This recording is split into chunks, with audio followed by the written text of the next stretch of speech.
નમસ્કાર, જય હિન્દ, જય ભારત.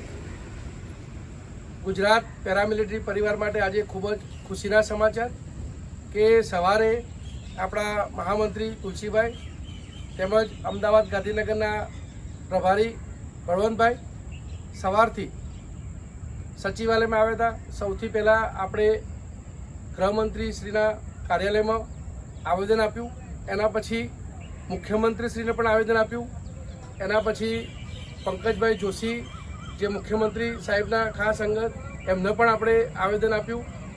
અને ખાસ કરીને આજનો જે આખો સમય પસાર થયો એના પછી જે પોઝિટિવ ઉર્જા એટલા માટે લાગી રહી છે કે સીએમ સાહેબે પણ આજે ખૂબ જ ગંભીરતાથી આ વિષયને સાહેબને જણાવ્યું કે સાહેબ 18 વખત આજે આપની પાસે પેરામિલિટરી પરિવાર જે શહીદ પરિવાર નિવૃત્ત જવાન એના માટે જે મુદ્દાઓ છે 3 વર્ષ થઈ ગયા પણ 3 વર્ષથી હજુ નિરાકરણ નથી આવ્યું.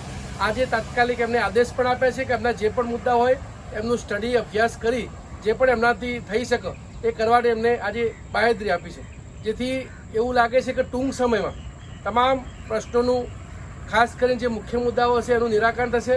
તો વિશેષ આપણા જે પેરામિલિટરી પરિવારના સદસ્યો છે એમને જ્યારે પણ કોઈ પણ સમયે સંગઠન જ્યારે આહવાન કરે, વિનંતી કરે, આપ સૌ ચોક્કસ ગાંધીનગર પધારજો, કારણ કે ટૂંક સમયમાં એવું લાગી રહ્યું છે અત્યારના જે સંકેતો છે એ પ્રમાણે ચોક્કસ 100% આપણા મુદ્દાઓનું નિરાકરણ થશે.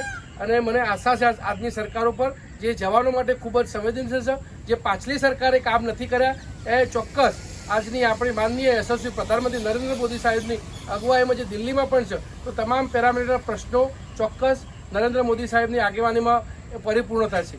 જય હિન્દ, જય ભારત.